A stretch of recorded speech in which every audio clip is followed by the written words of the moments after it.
तो दूसरे टॉपिक पे आते हैं हम लोग कॉर्पोरेट फाइनेंस के। दूसरा टॉपिक है जो की टर्म्स और देयर मीनिंग्स। की टर्म्स मैं अभी क्या कर रहा हूँ, ये पूरे जो चैप्टर है इसके पूरे कीज लिख के दे रहा हूँ और ये कीज के मीनिंग आपको लिख के दे रहा हूँ ताकि आपको ये चैप्टर समझने में आसानी जाए। तो सबसे पहला आता है finance. What is finance?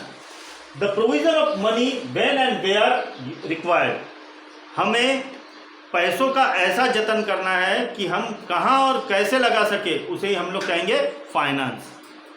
Finance यानी कुछ भी हो सकता है, अपने पास के पैसे लगाओ या तो बाहर से पैसे लेके लगाओ, लेकिन वो जो पैसा जो आप अपने धंधे में अपने बिजनेस में लगा रहे हो और कब और कहाँ लगाना है, तो इसी को कहेंगे हम लोग फाइनेंस। दूसरा है बोरोड डेब्ट कैपिटल।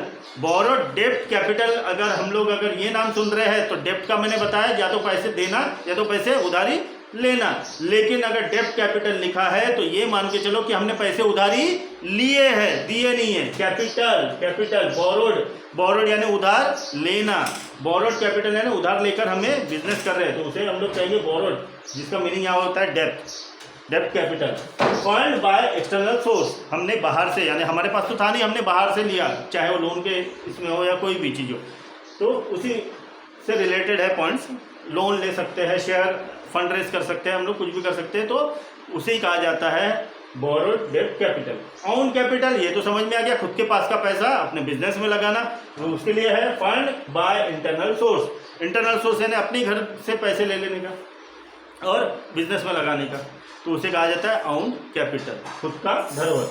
शेयर कैपिटल यानी कि यही मैंने बोला हूँ कि हम अपने कंपनी के शेयर बेचेंगे और फंड रेज करेंगे, वहाँ से फंड आएगा। जैसा कि नहीं कि शेयर खरीदते लोग, खरीदते बेचते, खरीद रहे यानी क्या है, वो पैसा तुम किसको दे रहे हो, कंपनी को दे रहे हो, तो उसे कहेंगे हम लोग शेयर कैपिटल। तो उसका मीनिंग है fund raise by shares, fund raise by share.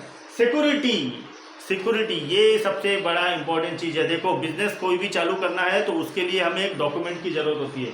अलग अलग बिजनेस के लिए अलग अलग डॉक्यूमेंट्स की जो ज़रूरत होती है, जो कि गवर्नमेंट हमें प्रोवाइड करती है, और उसी के तहत हम लोग वो बिज़नेस कर सकते हैं, नहीं तो नहीं कर सकते।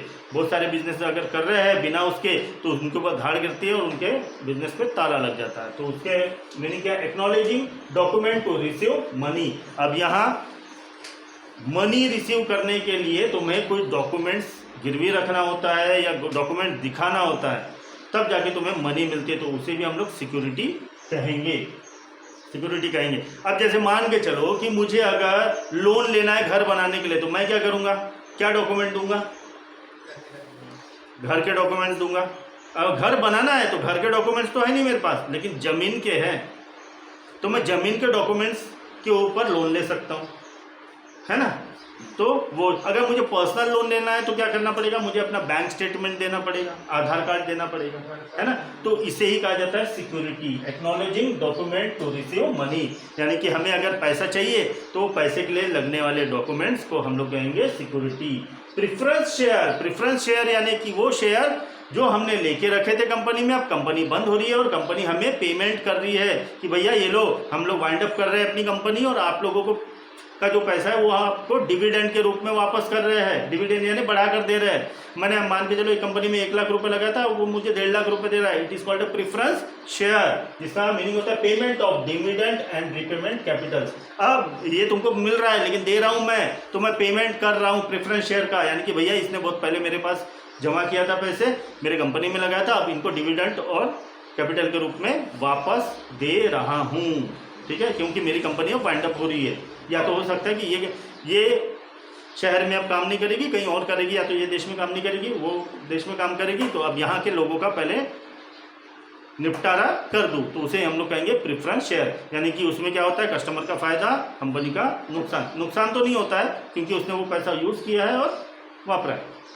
उसके बाद में इक्विटी शेयर, ओनरशिप राइट इन कंपनी। जब भी हम कोई भी कंपनी का शेयर लेते हैं तो मान के चलो कि उतना परसेंटेज हम वो कंपनी के ओनर हो गए, वो कंपनी के ओनर। जैसे टाटा हो गया, टाटा मोटर्स के अगर मैंने शेयर लिया, मैंने अगर उसके 1000 शेयर लिया, तो मैं वो 1000 शेयर का मालिक हूँ वो कंपनी में, तो उसे कहेंगे हम लोग इक्विटी शेयर।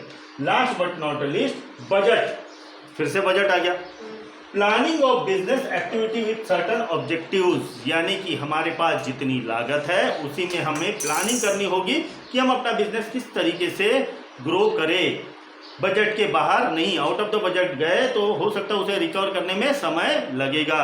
तो हमारा जो बजटिंग होता है उसी के हिसाब से हम प्लानिंग करेंगे बिजनेस की, और एक सर्टन ऑब्जेक्टिव्स के साथ कि भैया ये साल मुझे सिर्फ इतना ही करना है, ताकि मैंने जो उधारी पैसे लिया हूँ वो भी चुकाऊँ और मेरे पास प्रॉफिट भी बना रहे, जिससे कि मैं अपने बिजनेस को एक्सपांड कर सकूँ।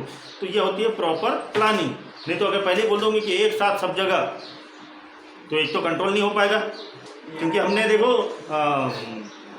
OCM में हमने सीखा था, है ना, कंट्रोलिंग के लिए क्या होना चाहिए, हेड ऑफिस होना चाहिए, सेंट्रल ऑफिस होना चाहिए। अब सेंट्रल ऑफिस नहीं है मेरे पास, लेकिन मैं एक्सपांड करते जा रहा हूँ, लेकिन मेरा कंट्रोल ही नहीं है, तो कहीं ना कहीं मेरा आउट ऑफ बजट चला गया और मेरा रेवेन्यू जनरेट नहीं हो पा रहा। तो इसलिए मुझे एग्जैक्ट बजट की ज़रूरत पड़ेगी, एग्जैक्ट प्लानिंग की ज़रूरत पड़ेगी अपने बिजनेस को ग्रो करने के लिए या तो शुरू करने के लिए।